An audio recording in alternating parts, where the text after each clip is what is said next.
I had always believed that the hardest thing about marriage was the compromise, the constant balancing act between your own desires and the needs of your partner. But I was wrong. The hardest part came much later, when you realized that you've been living a lie, even when you thought you knew the truth. Life had been ordinary, maybe even too ordinary for me and Clara. Married for 7 years, we had settled into a routine that on the surface looked perfect. She was everything I could have ever wanted: beautiful, intelligent, loving.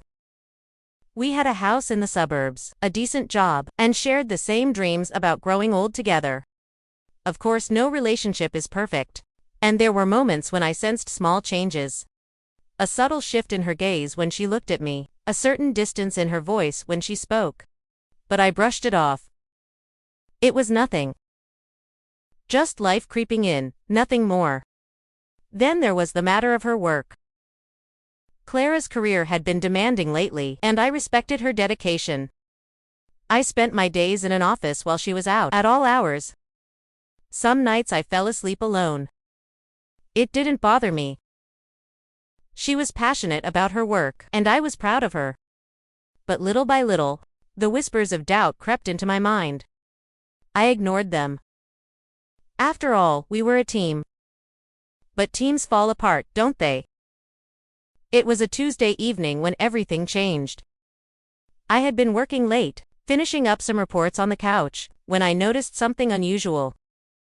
Clara's desk was slightly ajar, as if she'd left in a hurry. Normally she kept everything neatly organized, but tonight there was a sense of chaos. It was like she just tossed things aside before running out. I wasn't snooping. I wasn't. But my eyes couldn't help but fall on the small USB stick wedged between the papers in the drawer. I'd seen it before. Clara had used it for work, but it had always been stored away in her office bag. This time it was left behind, carelessly out in the open. I stood there for a moment, unsure. Something inside me screamed to leave it alone. But curiosity nodded me. The label on the USB caught my attention: "Do not open." It seemed so final, so absolute. My heartbeat quickened, and before I knew it, my fingers had already inserted it into my laptop. The screen flickered for a moment before a folder appeared. The title made my stomach tighten: "Do not open." My hands were shaking. I didn't want to look. But something urged me forward. Something I couldn't name. I clicked and I watched every single video.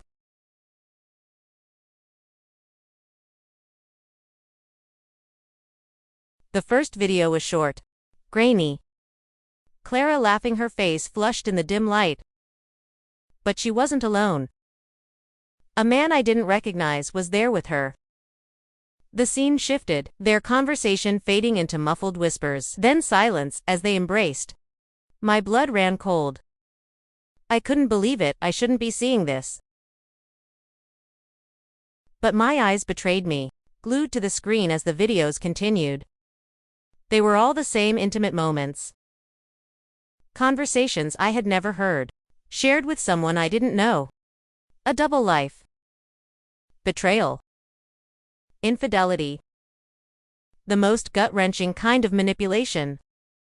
Clara, my wife, had been lying to me, and the worst part was, I had no idea how long it had been going on. It wasn't just the affair that cut me. It was the lies. The deceit. She had kept this from me for God knows how long. How could I have missed it? Was I blind to everything? But I didn't stop there. I couldn't.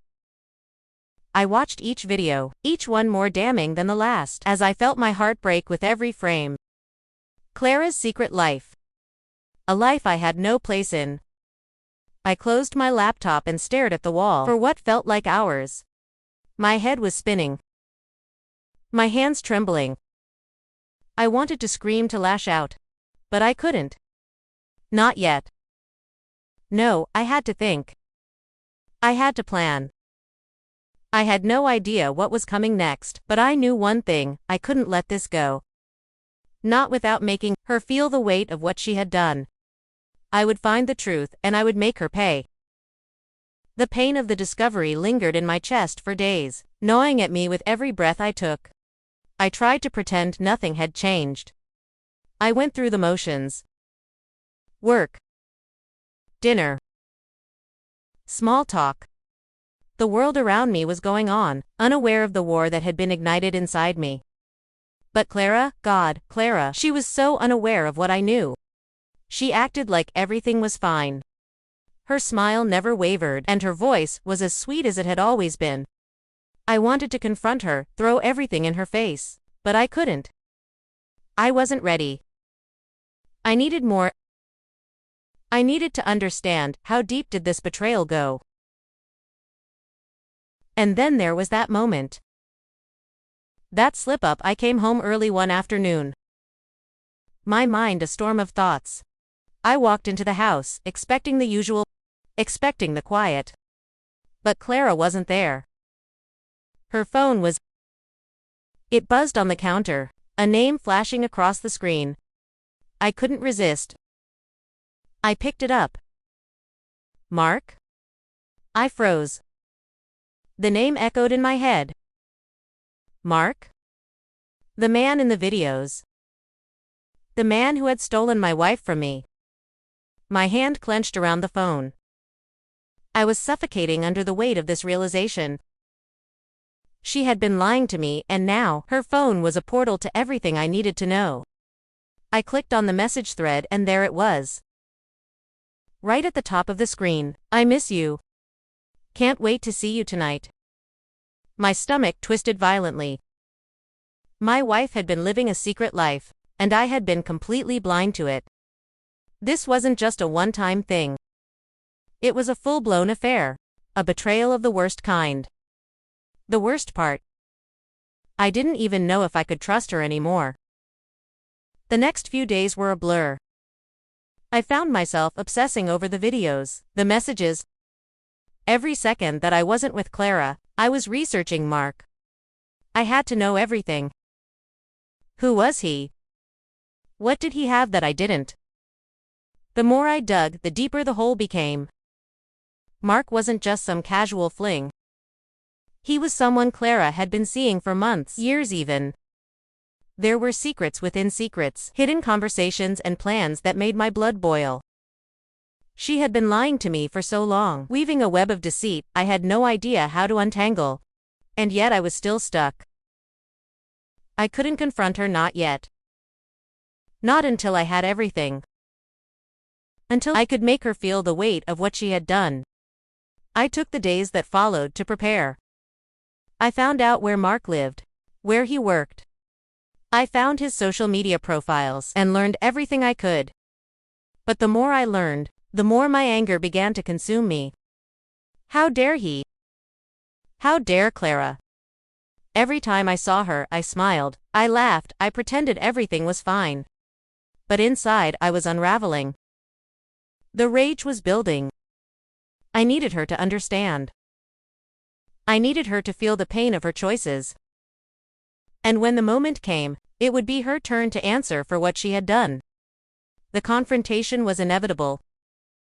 I could feel it creeping up on me, waiting, building in intensity. It happened one evening after dinner. Clara had been unusually quiet, distracted. She had no idea I was onto her. She didn't know I was already planning my next move. Clara, I said, my voice cold. We need to talk. She looked up, her face pale. She knew something was off, but she didn't know what. I leaned in. My heart pounding. I know about Mark. The shock on her face was priceless. The guilt was written all over her, even before she spoke. I don't know what you're talking about. I pulled out my phone, showing her the messages. The videos. Everything. The silence between us was suffocating. Her eyes welled up, but I didn't feel sorry for her. Not yet. I loved you, I whispered. And this is what you did. The aftermath of that night was chaotic. Clara left her bags packed, her tears flowing as she realized the weight of everything she had done. I stayed in the house, drowning in the silence that had once been so familiar. But as the days passed, I realized something. Revenge had tasted bitter. Bitter and hollow. What did I gain from this? Clara was gone, and the truth was laid bare. But was it worth it? Was this the redemption I had hoped for? I didn't know, but I knew one thing. I was free. Free from the lies. Free from the torment. And maybe, just maybe, I could begin again.